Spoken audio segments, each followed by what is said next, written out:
ವಾಕ್ಯವನೆಲ್ಲ ಓದದಿಂದನ್ನಡಗೆ ಓದಿಸುವ ಜನರ ವೇದಾಮತಿ ಕೇಳಿಸಿರುವ ಸಾಧು ನಿಜಗುಣಿಗೆ ಮಣಿಯುವೆನೋ ಸಾಧು ನಿಜಗುಣಿಗೆ ಮಣಿಯುವೆನೋ ನಿಜವನ್ನರಿಸುವ ಶ್ರೀ ನಿಜಗುಣಿಯ ಗ್ರಂಥವನ್ನು ನಿಜವಾಗಿ ಬೇಡಿ ನಿಜದೋರ್ಮನ ಮೊಳಗಿಸುವ ಸುಜನರಿಗೆ ನಿತ್ಯ ನಮಿಸುವೆನೋ ಸುಜನರಿಗೆ ನಿತ್ಯ ನಮಿಸುವೆನೋ ಬದ್ಧ ಜೀವರಿಗೆಲ್ಲ ಅದ್ವೈತ ಬೋಧಾನೆ ಸುತ್ತರನ್ನಾಗಿ ಕೈದ ಶ್ರೀ ಜಡಿಸಿದ್ದ ಸಿದ್ಧರೂಢರಿಗೆ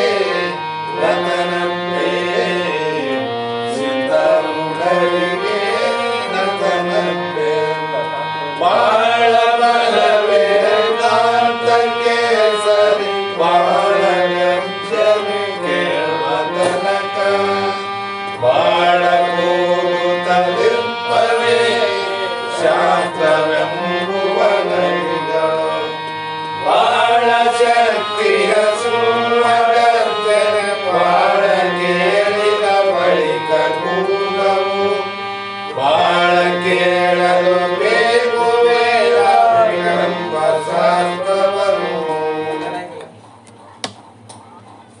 ಎಲ್ಲ ಚುಚ್ಚಿಟ್ಲ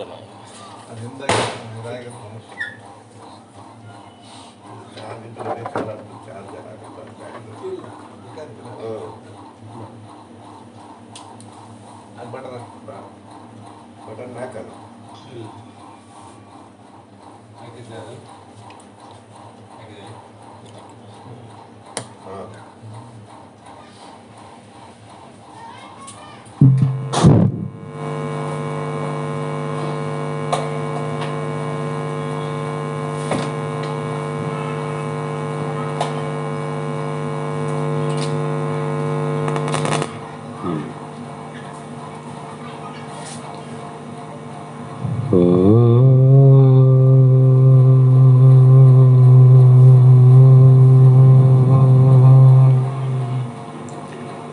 अनंत जन्म संप्राप्त कर्म बंध विदायिने आत्मा ज्ञान प्रदानेन तस्मै श्री गुरवे नमः। सिद्ध सद्गुरुपादाब्जं जननी जनकस्ततः तत्त्वोपदेशकर्तारं नत्वा भक्तिपुरस्सरम् जगदादि जगद्गुरु अद्वैत सार्वभौम भक्ತರ ಕಲ್ಪವೃಕ್ಷ ಮುಕ್ತರ ಕಾಮಧೇನು ಸಿದ್ಧಾರೂಢ ಮಹಾಸ್ವಾಮಿಗಳ ಶ್ರೀ ಚರಣ ಕಮಲಗಳಿಗೂ ಆರೂಢ ಜ್ಯೋತಿ ಶಿವಪುತ್ರ ಮಹಾಸ್ವಾಮಿಗಳ ಶ್ರೀ ಪಾದ ಪದ್ಮಗಳಿಗೂ ಶ್ರೋತ್ರಿಯ ಬ್ರಹ್ಮನಿಷ್ಠ ಬ್ರಹ್ಮಲೀನ ಸದ್ಗುರು ಬಸವಾನಂದರ ಚರಣ ಕಮಲಗಳಿಗೂ ಅನಂತ ದೀರ್ಘ ದಂಡ ಪ್ರಣಾಮಗಳನ್ನು ಸಮರ್ಪಿಸುತ್ತ ಸದ್ಗುರು ಸಿದ್ಧಲಿಂಗಪ್ಪ ತಾತ ಕಪಗಲ್ ಇವರನ್ನು ಮನದೋ ಪೂಜಿಸುತ್ತ ತಮ್ಮೆಲ್ಲರಿಗೂ ವಂದಿಸುತ್ತ ಈ ದಿನ ಶ್ರೀಮನ್ ನಿಜಗುಣ ಯೋಗಿಗಳು ರಚಿಸಿದಂಥ ಪರಮಾರ್ಥ ಗೀತೆ ಎನ್ನುವ ಗ್ರಂಥದ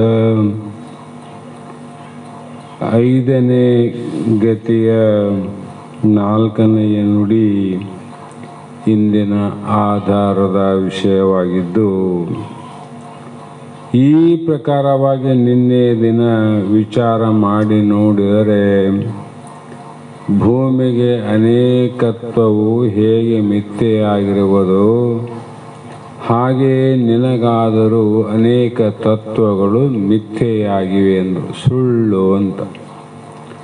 ಯಾಕಂದರೆ ಭೂಮಿ ಒಂದೇ, ಕೆಲವು ಕಡೆ ಕೆಂಪಿದೆ, ಕೆಲವು ಕಡೆ ಕಪ್ಪಿದೆ, ಕೆಲವು ಕಡೆ ಸೌಳಿದೆ, ನಾನಾ ಪ್ರಕಾರವಾಗಿದೆ ನೋಡು.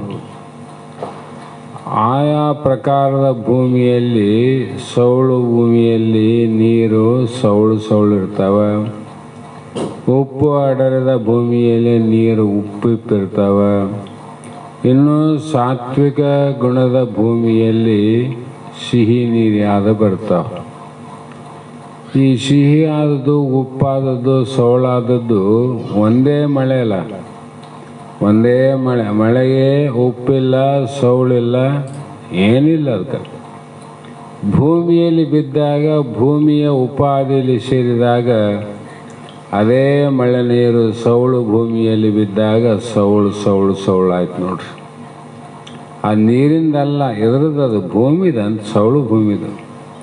ಅದರಂತೆ ನಿನ್ನ ದೇಹದಲ್ಲಿರುವಂಥ ಎಲ್ಲ ತತ್ವಗಳ ವಿಚಾರವನ್ನು ಎಲ್ಲ ಹೇಳ್ತಾ ಬಂದ್ರಲ್ಲ, ಅವೆಲ್ಲವೂ ಉಪಾಧಿಗಳೇ ವಿನಃ ನಿರುಪಾಧಿಕವಾದ ಮಳೆಗೆ ಹೇಗೆ ಭೇದಿಲ್ಲೋ ಅದರಂತೆ ನಿರವಯವನಾದ ಆತ್ಮನಾದ ನಿನಗೆ ಯಾವ ಭೇದವೂ ಇಲ್ಲ ಅಂತ ಹೇಳಿದರು.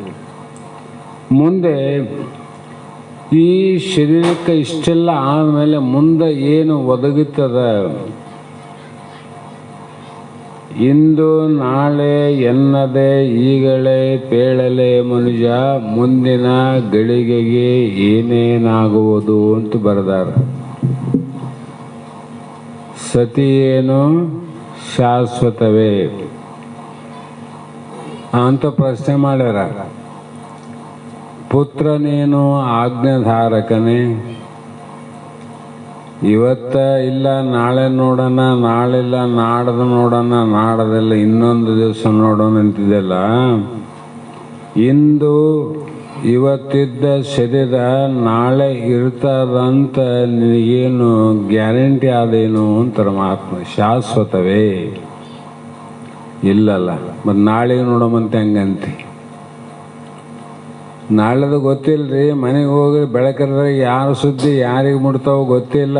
ನಿಮಗೂ ಎಲ್ಲರೂ ಸೇರಿನೇ ಸತ್ತು ಸುದ್ದಿನ ಮುಟ್ಬೋದು, ಹುಟ್ಟಿದ ಸುದ್ದಿನ ಮುಟ್ಬೋದು, ಇವೆರಡಂತೆ ಗ್ಯಾರಂಟಿ ಮುಟ್ತಾವೆ ನೋಡ್ರಿ. ನಡುವು ಬರ್ತಕ್ಕಂಥ ರೋಗಾದಿಗಳ ಸುದ್ದಿ ಮುಟ್ಬೋದು ಬಿಡ್ಬೋದು, ಹುಟ್ಟಿದ ಸಾಯೋದು ಇವೆರಡು ಮಾತ್ರ ಎಲ್ಲ ಕಡೆ. ಇನ್ನಲ್ಲಿ ಹೊರಗೆ ಬಂದಿರಂಗಿಲ್ಲ. ಹೌದು, ಫೋನ್ಗಳು, ಆ ಗಂಡ ಆಯ್ತು ಹೆಣ್ಣಾಯ್ತು ಇಷ್ಟು ಗಳಿಗಾಯ್ತು, ಆಚಾರ್ಯಲ್ಲಿಗೆ ಹೋಗೋರು ಅಲ್ಲಿಗೆ ಹೋದವು, ಪಂಚಾಂಗ ಕೇಳೋರಲ್ಲಿಗೆ ಅಲ್ಲಿಗೆ ಹೋದ್ರು, ಬಂಧು ಬಳಗಕ್ಕೆ ಹೋದವು. ಸತ್ ಸುದ್ದಿ ಆದರೂ ಕೂಡ ಇದನ್ನ ಅದರಂಗೆ ಹೋಗೋದೆ. ಇವು ಹೆಂಗೆ ಹುಟ್ಟಿದಾಗ ಯಾರ್ಯಾರಲ್ಲಿ ಹೋತಾವ, ಸತ್ತಾಗ ಅವರಲ್ಲಿ ಹೋತಾವ ನೋಡ್ರಿ. ಸತ್ತ ಸಮಯವನ್ನು ನೋಡಿ ಲೆಕ್ಕ ಮಾಡಿ ಪಂಚಾಂಗದವ್ರಿಗೆ ಹೇಳಂಗಿಲ್ಲ. ಅಲ್ಲಪ್ಪ ದೇಹ ಬಿಟ್ಟನ ಗಳಿಗೆ ಹೆಂಗದ, ಚಲೋ ಅದು ಸುಮಾರು ಅದು, ಮನೆಯಾಗ ಇರೋದು ಬಂದದ, ಮನೆ ಬಿಡೋದು ಬಂದದ. ನೀನು ಹುಟ್ಟಿದಾಗ ಕೇಳಿದ್ದೆಲ್ಲ ಸಾಯುವಾಗ ಕೇಳಬೇಕು. ನೀನು ಹುಟ್ಟಿದಾಗ ಕೇಳಿಲ್ಲ ಅಂದರೆ ಸಾಯಾಗ ಯಾಕೆ ಕೇಳ್ತಿದ್ದಿ ನೀನು? ಇಷ್ಟೆಲ್ಲ ಮಧ್ಯದಲ್ಲಿ ಈ ರೋಗಾದಿಗಳು ದೇಹಕ್ಕೆ ಬರ್ತಾವಲ್ಲ, ಆ ದುಃಖ ಹೇಗೆಂದರೆ, ಅಲ್ಲಿ ಮಗುಳೇ ವಾತಾದಿಕ ದೋಷ, ಪಲ್ಲಟವೇ ರೋಗದ ವೇಷ, ಆಯಾ ವ್ಯಾಧಿಗಳ ಆವಡಲಿಂಗೆ, ಸಹಾಯಿಸವಲ್ಲವು ಮಿಕ್ಕೊಡಲಿಂಗೆ, ತೋರುವ ಮನವಿಂತೆಲ್ಲಿ ಹೋದು ಅಲ್ಲಿ ತೋರುಗ ಸುಖ ದುಃಖಾಕೃತಿಯಲ್ಲಿ, ಆ ನಿಖಿಳಂ ಸಂಧಿಸಿದ ಅನುವಿಂದೆ ನಾನಾತ್ವದ ಭ್ರಮೆ ಅಹುದು ಅದರಿಂದೆ, ಅವನವನೆಲ್ಲವನನುಕರಿಸುತ್ತಾ ತವೆ ನೀನಹೆ ಸಾಕ್ಷಿಕನೆನಿಸುತ್ತ, ಅದರಿಂದ ನೀನಲೇ ನಿಷ್ಕಲ ರೂಪು ವಿದಿತಂ ನಭದಂತಿರೆ ನಿರ್ಲೇಪ ಅಂತ ಇಲ್ಲಿ ಹೇಳ್ತಾ ಬಂದರು. ಈಗ ಈ ಶರೀರದಲ್ಲಿ ಇಷ್ಟೆಲ್ಲ ಇದ್ದ ಮೇಲೆ ರೋಗ ಬರ್ತಾವಲ್ಲ ನಮಗೆ, ರೋಗಗಳು ಆ ರೋಗ ಬರೋದ್ರಿಂದ ರೋಗದಿಂದನೇ ಸುಖ ದುಃಖ ಆಗ್ತಾವ. ನಮಗೆ ರೋಗ ಬಂದಾಗಲ್ಲ ದುಃಖ ಆಗೋದು. ಅವುಗಳಲ್ಲಿ ಆ ರೋಗಗಳು ನನಗ ಅಂತ ಯಾರು ತಿಳ್ಕೊಂಡರೂ ಅವ್ರ ಅಧ್ಯಾಸ ಆದ್ರಂದ್ರೆ ಅವರಿಗೆ ರೋಗದ ಸುಖ ದುಃಖ ಆಗ್ತಾವ. ಆತ್ಮತತ್ವದ ಭ್ರಾಂತಿ ಆಯಿತು ಅಂದರೆ ವಿಚಾರ ಮಾಡಿ ನೋಡಿದಾಗ ನೀನು ಹೇಗಿರುವೆ ಅಂದರೆ ನಿಷ್ಕಲ ರೂಪ ಇದ್ವಿ ಅಂತ. ಯಾವ ದೋಷ ಆತ್ಮನಿಗಿಲ್ಲ, ಪರಮಾತ್ಮನಿಗಿಲ್ಲ. ಆತ್ಮ ಪರಮಾತ್ಮ ಇಲ್ಲಾಂದ್ರೆ ಇಲ್ಲಿ ಆತ್ಮ ಯಾರೋ ಪರಮಾತ್ಮ ಯಾರೋ ಅಂತ ಇಲ್ಲಿವರೆಗೂ ವಿಚಾರ ಮಾಡಿದ್ದು ಯಾರ ಬಗ್ಗೆ? ನಾನೇ ಆತ್ಮನಿದ್ದೇನೆ, ನಾನೇ ಪರಮಾತ್ಮ ಇದ್ದೇನಂತ ತಿಳ್ಕೊಂಡಿವಿಲ್ಲ. ಅಂದಾಗ ಈ ರೋಗಾದಿಗಳ ಬಾಧೆಯಿಂದ ಆಗುವಂಥ ಸುಖ ದುಃಖ ನಿನಗಿಲ್ಲ. ವಿಚಾರ ಮಾಡಿ ನೋಡಿದಾಗ ಇವು ಹೇಗಾಗ್ಯಾವಂದರೆ, ಅಲ್ಲಿ ಆ ಶರೀರ ನಾನಾ ತತ್ವದ ಶರೀರ ಆದವಲ್ಲ, ಅಲ್ಲಿ ವಾತಾದಿಕ ದೋಷ ಅಂತ ಬರೆದ್ರು. ವಾತ ಆದಿಕ, ವಾತ ಪಿತ್ತ ಇನ್ನೊಂದು ಕಫ, ಮೂರು ಇವು ವಾತ ಪಿತ್ತ ಕಫ ಅನ್ನುವಂಥ ದೋಷ. ಈ ದೋಷಗಳ ಹೆಚ್ಚು ಕಡಿಮೆ ಆದಾಗ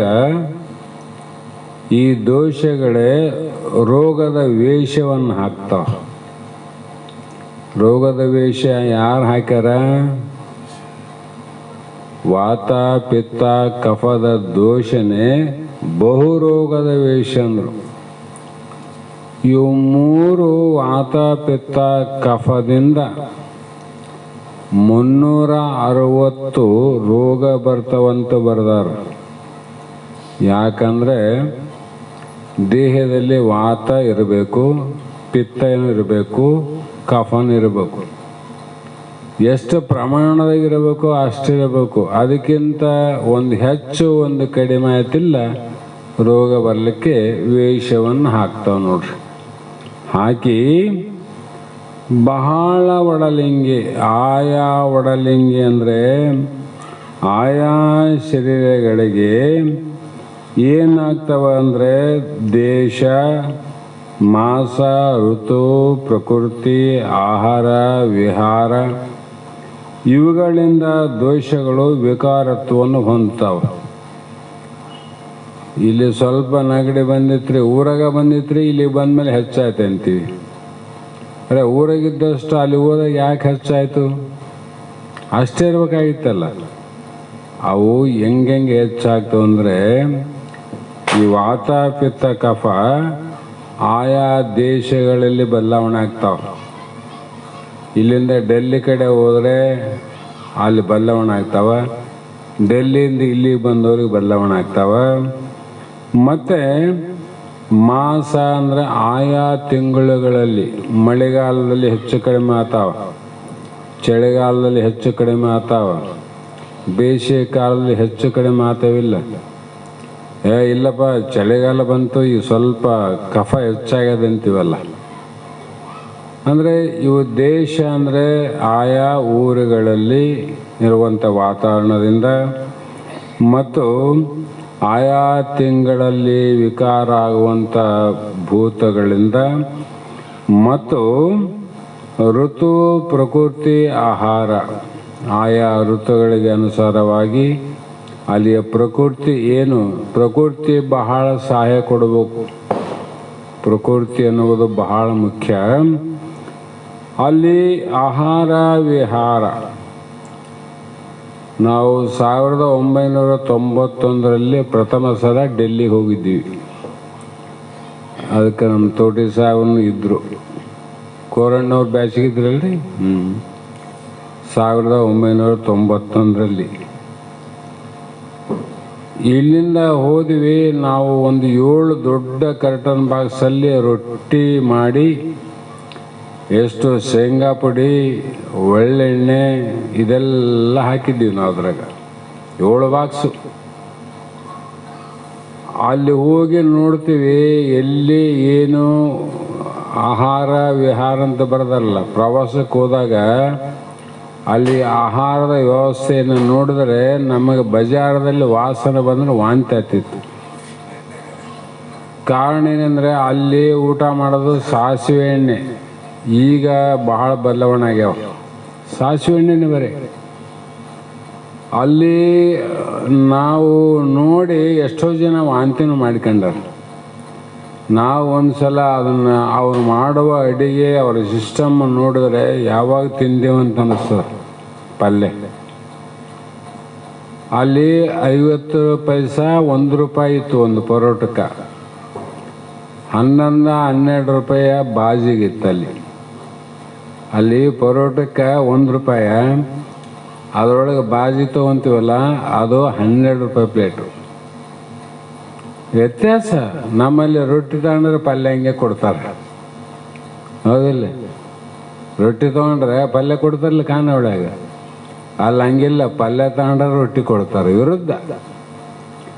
ಹಾಗಾಗಿ ಬರೋವರೆಗೂ ನಾವು ಆ ಒಂದು 7 ಬಾಕ್ಸ್ ರೊಟ್ಟಿ, ಪುಡಿ, ಎಣ್ಣೆ ಮತ್ತು ಅಲ್ಲಲ್ಲಿ ಸಿಗುವಂಥ ಹಸಿ ತರಕಾರಿ, ಸೌತೆಕಾಯಿ, ಮೆಂತ್ಯ ಪಲ್ಯ ಏನು ಸಿಕ್ಕದ್ದು ಅಲ್ಲೇ ಊಟ ಮಾಡಲ್ಲೇ ಕೊಯ್ಯೋದು, ಖಾರ ಪುಡಿ ಎಣ್ಣೆ ಕಲಸೋದು, ಉಳ್ಳಾಗಡ್ಡಿ ತಿಂದು ಬಂದ್ವಿ. ಹಾಗೆ ವ್ಯತ್ಯಾಸ ಅಂತೀವಿ. ಹೀಗೆ ಈ ಪ್ರಕಾರ ವಿಕಾರತ್ವವನ್ನು ಹೊಂದವು. ಮನೆ ಕುಂತ್ರೆ ಹೊಂದಂಗಿಲ್ಲ, ಆಯಾ ದೇಶ ಕಾಲ ಮಾಸ. ಅದರಿಂದ ಏನಾಗ್ತವೆ ಅಂದರೆ 64 ಪ್ರಕಾರದ ಪಿತ್ತಗಳಾಗ್ತವೆ ನೋಡ್ರಿ. ಒಂದೇ ಪಿತ್ತ 64 ಪ್ರಕಾರ ವಿಕಾರ ಆಗ್ತದೆ. ಮತ್ತೆ 81 ಪ್ರಕಾರದ ವಾತ, 64 ಪ್ರಕಾರದ ಪಿತ್ತ, 205 ಪ್ರಕಾರದ ಕಫ. 3ರಿಂದ ಎಷ್ಟಾದ್ರು ನೋಡ್ರಿ. 80, 1, 64 ಪಿತ್ತ, 205 ಇಲ್ಲಿ ಕಫ. ಇವುಗಳಿಂದ 360 ದೋಷ ಉಂಟಾಗುತ್ತವೆ. ನಾವಾದ್ರೆ ಒಂದು ನೋಡ್ತೀವಿ ಹಿಂಗಾಗ್ಯದಂತ 360.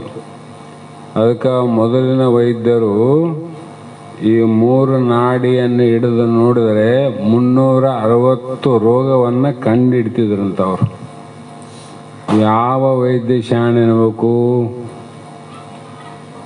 365 ಬರೀ 3 ನಾಡಿ ಹಿಂಗೆ ಹಿಡಿದು ನೋಡಿದ್ರೆ ಆ ನಾಡಿಗಳ ಬಡಿತ ಏನದ, ಆ ಬಡಿತದಿಂದ ಗೊತ್ತಾಗ್ತಿತ್ತು ವಾತ ಹೆಚ್ಚಾಗೋದು, ಕಫ ಕಡಿಮೆ ಆಗೋದು. ಹಿಂಗೆಲ್ಲ ವಾತ ಕಫ ಮತ್ತು ಇವೆರಡು ಹೆಚ್ಚಾಗಿ ಪಿತ್ತ ಕಡಿಮೆ ಆಗ್ಯದು ಕಂಡು ಹಿಡಿದು ಆಗಲ್ಲ ಔಷಧ ಬರೆದು ಕಳಿಸಿದ್ರು 3 ದಿನದಾಗ ಆರಾಮಾಗ್ತಿತ್ತು. ಈಗ ಒಂದು ರೋಗವನ್ನು ತೋರ್ಸಕ್ಕೆ ಹೋದ್ರೆ ಗೊತ್ತಾಗವಲ್ತು, ಇನ್ನು 360 ರೋಗ 3 ನಾಡಿಯಲ್ಲಿ ಯಾರು ಹೇಳ್ತಾರೆ? ಈಗ ನಾಡೆಲ್ಲ ತಿಳಿದ್ರೆ ಬರೀ ಯಂತ್ರಗಳಿಂದ ಹೇಳ್ಬೋದು ವಿನ, ಮಿಷನರಿ ರಿಪೋರ್ಟ್ನಿಂದ ಹೇಳ್ಬೋದು ವಿನ, ನಾಡಿಯಿಂದ ರೋಗವನ್ನು ಕಂಡು ಹಿಡಿಯುವಂಥ ವೈದ್ಯರೇ ಈಗಿಲ್ಲ. ಅದಕ್ಕಾಗಿ ಯಾಕೆ ರೋಗ ಬಂತು ಅಂದರೆ ಮನೆಯಲ್ಲಿ ಏನಾದರೂ ಬಂದು ನಡೀತದ. ಈಗಿನ ಕಾಲದಲ್ಲಿ ರೋಗ ಬಂತು ಅಂದರೆ ಬಡವ ಆದವನು 1 ಎಕರೆ ಹೊಲ ಮಾರಿ ಹೋಗ್ಬೇಕು ದವಾಖಾನೆಗೆ. ಯಾರನ್ನ ಅವ್ರು ಎಷ್ಟಾಯ್ತಪ್ಪ, 4 ಲಕ್ಷ ಆಯಿತು, 5 ಲಕ್ಷ ಆಯಿತು, 10 ಲಕ್ಷ ಆಯಿತು, 15 ಲಕ್ಷ ಆಯಿತು. ಶ್ರೀಮಂತರಿಗೆ ನಡೀತದಿಲ್ಲ ಅಂತಲ್ಲ, ಬಡವರಾದ್ರೆ ಏನು ಮಾಡಬೇಕು? ಮೊದಲೇ 1 ಎಕರೆ ಹೊಲ ಮಾರಿನೇ ಆಸ್ಪತ್ರೆಗೆ ಹೋಗ್ಬೇಕು. ಅಷ್ಟು ಮಾರಿ ಆಸ್ಪತ್ರೆಗೆ ಹೋದರೆ ನಿನಗೆ ಗುಣ ಆಗಿ ಹೊರಗೆ ಬರ್ತಂತ ಗ್ಯಾರಂಟಿ ಇಲ್ಲ ನೋಡು, ಗ್ಯಾರಂಟಿ ಇಲ್ಲ. ಅವ್ರು ನೋಡ್ತಾರ ನಮ್ಮ ಕೈ ಗುಣ ಭಾಳ ಚಲೋ ಅದು, ಎಷ್ಟು ಮಂದಿ ಬರ್ತಾರೆ ನೋಡಿ ನಮ್ಮ ಆಸ್ಪತ್ರೆಗೆ ಅಂತಾರೆ. ಕೊನೆಗೆ ಹೋಗೋ ಕಾಲ ಬಂತು, ಹೆಚ್ಚು ಕಮ್ಮಿ ಆದಾಗ ನಮ್ಮ ಕೈ ಗುಣ ಚಲೋ ಅದು ತಮ್ಮ, ನಿನ್ನ ಮೈ ಗುಣ ಸುಮಾರು ಅದ, ನಾವೇನು ಮಾಡ್ಲ ಅಂತಾರೆ ಅವರು. ತಮ್ಮೇಲೆ ಹಾಕಿದ್ರೆ ನಿನ್ನ ಮೈ ಗುಣ ಸುಮಾರು ಅದ, ನಮ್ಮ ಕೈ ಗುಣ ಚಲೋ ಅದ, ಶಿವನ ಇಚ್ಛೆ ಅಂದ್ಬಿಡ್ತಾ ಇತ್ತು. ದೇವ್ರನ್ನ ಧ್ಯಾನ ಮಾಡ್ಕೊಂತ ಹೋಗಂತಾರ ಅವರು. ಆದರೆ ರೋಗ ದೇಹದಲ್ಲಿ ಎಷ್ಟು ಪ್ರಕಾರ ಅನ್ನೋದು ತಿಳ್ಕೊಬೇಕಾಗಿದೆ.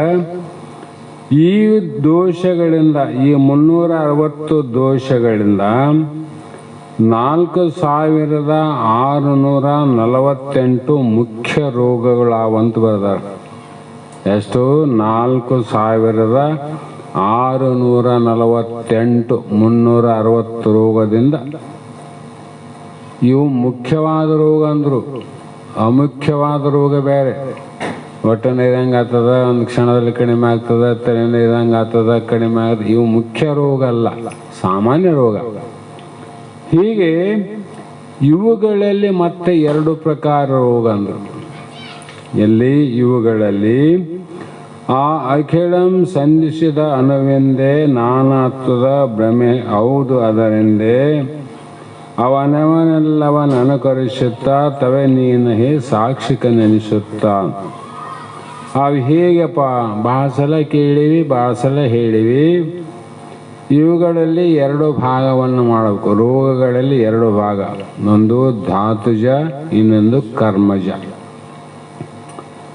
ಕರ್ಮಜ ಅಂತ ಯಾವುದಕ್ಕೆ ಅನ್ನಬೇಕು ಅಂದರೆ, ಯಾವುದೇ ರೋಗ ಬಂದಾಗ ಶಾಸ್ತ್ರೋಕ್ತವಾಗಿ ಚಿಕಿತ್ಸೆ ಮಾಡಿದರೂ ಕೂಡ ಆ ರೋಗ ನಿವೃತ್ತಿ ಆಗಲಿಲ್ಲ. ಎಷ್ಟು ಪ್ರಯತ್ನ ಮಾಡಿ ಎಷ್ಟೆಷ್ಟೋ ಟೆಸ್ಟ್ಗಳಿಂದ ಆ ಪ್ರಕಾರ ಮಾಡ್ತಾ ಹೋದ್ರೂ ಕೂಡ ಆ ರೋಗ ಹೋಗಲಿಲ್ಲ ಅಂದರೆ ಅದು ಕರ್ಮಜವೆಂದು ತಿಳಿಯತಕ್ಕದ್ದು. ಕರ್ಮಜ ಯಾವ ಕರ್ಮ? ಈಗ ಮಾಡಿದೆಲ್ಲ ಹಿಂದಿನ ಜನ್ಮದಲ್ಲಿ ಮಾಡಿದ ಕರ್ಮ, ಮಾಡಿದ ಪಾಪ, ಅವುಗಳು ಅನುಭವಿಸಿ ತೀರಿಸಬೇಕು ವಿನ ಆ ಹಿಂದಿನ ಜನ್ಮದ ಪಾಪವೇ ವ್ಯಾಧಿ ರೂಪದಿಂದ ಬಾಧಿಸ್ತದ. ಪಾಪ ಮಾಡಿದ್ರೆ ಏನಾಗ್ತದ್ರಿ ಅಂತ ಭಾಳ ಕೊಂಬಿಂಗ್ ಮಾಡಿ ಕೇಳ್ತೀವಲ್ಲ, ಏನಾಗ್ತದೆ ಶಾಸ್ತ್ರ ಕೇಳು. ರೋಗ ಬಂದು ನಿನಗೆ ಚುಚ್ಚುತ್ತದ ಅಂತ. ಹಗಲು ರಾತ್ರಿ ವೈರಿ ಚುಚ್ಚಿದ್ರೆ ಸುಮ್ಮನಿರೋನಲ್ಲ. ಏನಾದರೂ ಹಣದಿಂದ, ಜನಬಲದಿಂದ ಏನಾನ ಕಿಡಿವೆ ಹಾಕಿ ಅವನು ಓಡಿಸ್ಬೋದು. ರೋಗ ಓಡಿಸು ನೋಡಮ್ಮ. ಅಂದರೆ ಪಾಪವನ್ನು ಓಡಿಸಲಿಕ್ಕೆ ಸಾಧ್ಯ ಇಲ್ಲ, ಅದು ಅನುಭವಿಸಿಯೇ ತೀರ್ಬೇಕಂತ ಅರ್ಥ ಆಯ್ತು. ಹಾಗೆ ಇದು ಬಾಧೆ ಕೊಡ್ತದೆ. ಇದನ್ನ ಏನು ಮಾಡಬಹುದು ಸಾಮಾನ್ಯ ಅಂದರೆ, ಸಾಮಾನ್ಯವಾಗಿ ದುರಿತ ಕರ್ಮವನ್ನು ಅಲ್ಲದಿರು ಪುಣ್ಯವನ್ನೇ ಮಾಡು.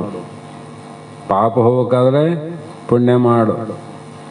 ನಾವು ಪುಣ್ಯ ಅಂದ್ರೆ ಬರೀ ರೊಕ್ಕನೇ ಕೊಡಬೇಕು ಅಥವಾ ಇನ್ನೊಂದು ಕೇಳ್ತಾರೇನಂತ ಕೇಳೋರಿಗೆ ಬುಗಲಾಗ್ತದ.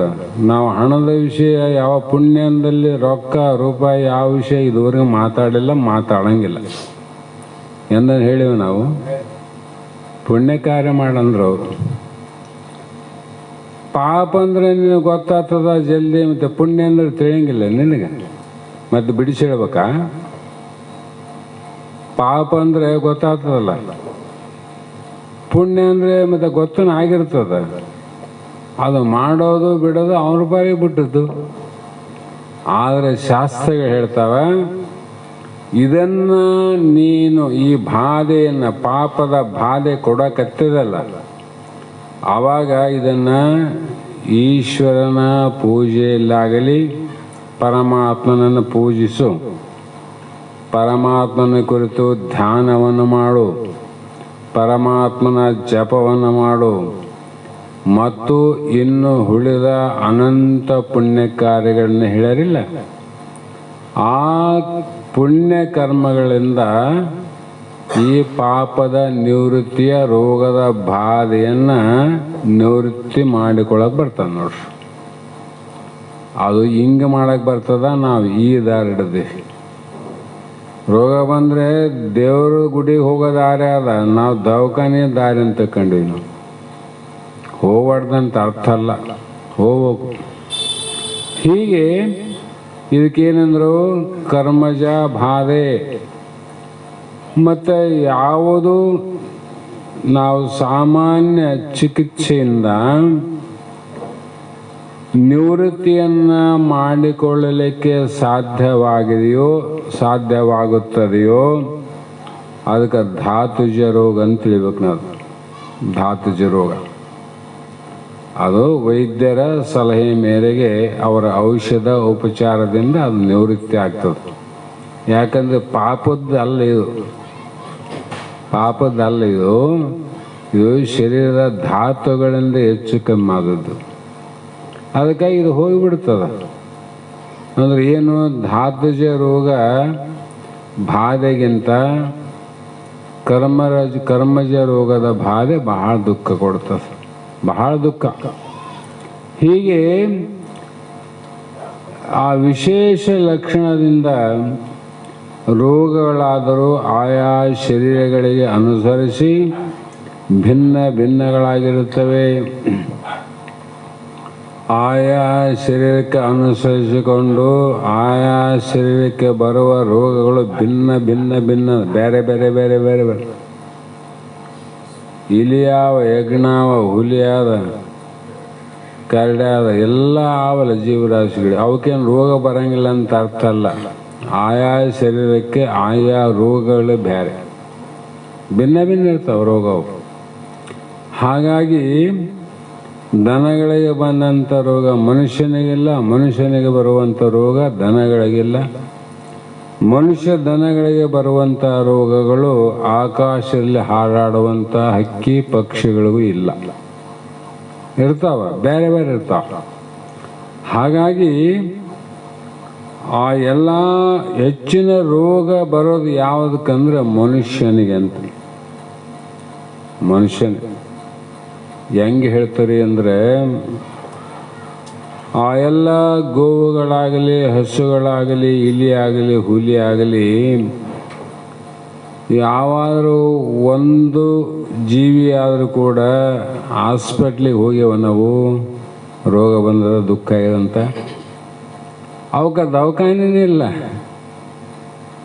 ಮೊದಲು ಇತ್ತೀಚೆಗೆ ಇದ್ದು ದನಗಳ ಆಸ್ಪತ್ರೆ ಅಂತಿದ್ದು, ಈಗ ಅವನು ಬಂದಾಗಿವೆಲ್ಲ. ಉಳಿದು ಜೀವಿಗಳು ಯಾಕೆ ಹೋಗಲಿಲ್ಲ ಆಸ್ಪತ್ರೆಗೆ? ರೋಗ ಅಂತ ಬರ್ತಾರ, ಆಸ್ಪತ್ರೆಗೆ ಯಾಕೆ ಹೋಗಲಿಲ್ಲ ಅಂದರೆ ಅವುಗಳಿಗೆ ಆ ಬಾಧೆಗಳು ಎದರಿಂದ ಬಂದದ ಅನ್ನೋದು ಗೊತ್ತಿಲ್ಲ, ಇದು ನಿವೃತ್ತಿ ಹೇಗೆ ಆಗ್ತನ್ನೋದು ಗೊತ್ತಿಲ್ಲ. ಸುಮ್ಮನೆ ಅನುಭವಿಸ್ಕೊಂತ ಹೋಗ್ತದೆ. ನಾಯಿ ಕಾಲು ಮುರಿತೆ ಅಂದರೆ 6 ತಿಂಗಳು ಕುಂಟಿಗಾಂತ ತಿರುಗಿ ಹಂಗೆ ಸತ್ತೋಗ್ಬಿಡ್ತದೆ. ಇಲ್ಲಿ ಸುಗ್ರೇಶ್ವರಾಗ ಬಿಟ್ಟಂಥ ಗೂಳಿಗೆ ನಾವೆಷ್ಟೋ ಸಲ ನೋಡೀವಿ. ಎಷ್ಟೋ ಗೂಳಿಗೆ ಬಾಲ ಕಡ್ದಾರ, ಕಾಲು ಕಡ್ದಾರ. ಆ ರಕ್ತಗಳು ಸೋರ್ತಾ ಇದ್ರೆ ನಮಗೆ ಅಂತಿತ್ತು. ಹಂಗೇ ತಿರುಗಾಡ್ತವ, ಹಂಗೇ ಮನೆ ಓದ್ತಿದ್ದು, ಹಂಗೆ ಮೇಯ್ತಿದ್ದು, ಹಂಗೆ ಓದು. ಆದರೆ ಮನುಷ್ಯನ ಶರೀರ ಸೂಕ್ಷ್ಮ ಅದ, ಅದಕ್ಕೆ ತಾಳಲಿಕ್ಕೆ ಭಾಳ ಕಷ್ಟ, ಭಾಳ ಸೂಕ್ಷ್ಮ ಅದ. ಹೀಗೆ ಪಶುದೇಹದ ರೋಗಗಳು ಮನುಷ್ಯನ ಶರೀರಕ್ಕೆ ಬರುವುದಿಲ್ಲ. ಬರ್ದಾರ ಅವರೇ, ಪಶುಗಳಿಗೆ ಬರುವಂಥ ರೋಗ ಮನುಷ್ಯನಿಗೆ ಬರುವುದಿಲ್ಲ. ಮನುಷ್ಯನ ಶರೀರದ ರೋಗಗಳು ಪಶುದೇಹಕ್ಕೆ ಬರುವುದಿಲ್ಲ. ಮತ್ತು ಸಂಕಲ್ಪ ವಿಕಲ್ಪ ರೂಪದಿಂದ ಕಾಣಿಸಿಕೊಂಬ ಈ ಮನಸ್ಸು ಎಲ್ಲಿರುವುದೋ ಅಲ್ಲೇ ಸುಖ ದುಃಖಗಳು ತೋರುತ್ತವೆ.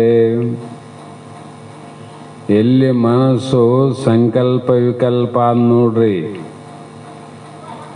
ನಮ್ಮಲ್ಲಾದಲ್ಲಿ ಸಂಕಲ್ಪ ವಿಕಲ್ಪ ಎಲ್ಲಿ ಆದಂದ್ರೆ, ಸಂಕಲ್ಪ ಮಾಡಿದ್ದು ಆಯ್ತಂದಾಗ ಸುಖ ಆಗ್ತದ, ಸಂಕಲ್ಪ ಆಗದೇ ಇದ್ದಾಗ ಕೈ ಕೊಟ್ಟಾಗ ದುಃಖ ಆಗ್ತದೆ. ಅವ್ಯಾವ ಸಂಕಲ್ಪ ವಿಕಲ್ಪ ಮಾಡಂಗಿಲ್ಲ ಅವು ಪಶುಗಳು. ಇದೇ ಗೌಡ್ರ ಮನ್ಯಾಗ ಇನ್ನು ಸಾಯತನ ಇಲ್ಲೇ ಇವ್ರ ಮನೆಗೆ ಇರ್ಬೇಕಂತ ಸಂಕಲ್ಪ ಮಾಡ್ಯದೇನದು. ಎಲ್ಲ ಜಲ್ದಿ ಬಿಟ್ಟು ಹೋಗೋಣಂತ ವಿಕಲ್ಪನೂ ಮಾಡಿಲ್ಲ.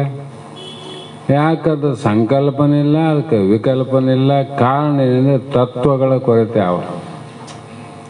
17 ತತ್ವ ಅವಲ್ಲ, ಕೊರತೆ ಇದ್ದ ಕಾರಣ ಜಾಗ್ರಾವಸ್ಥೆಯಲ್ಲಿ ಮನಸ್ಸು ಇರೋಣದ್ರಿಂದ ಮನುಷ್ಯ ಇದ್ದಾಗ ಅಂತ ಯಾಕೆ ಹೇಳ್ತಾರೆ ಅಂದರೆ, ಈ ಎದ್ದಾಗ ಮನಸ್ಸಾದಿಲ್ಲ ನಮ್ದು ನಿಮ್ಮದು.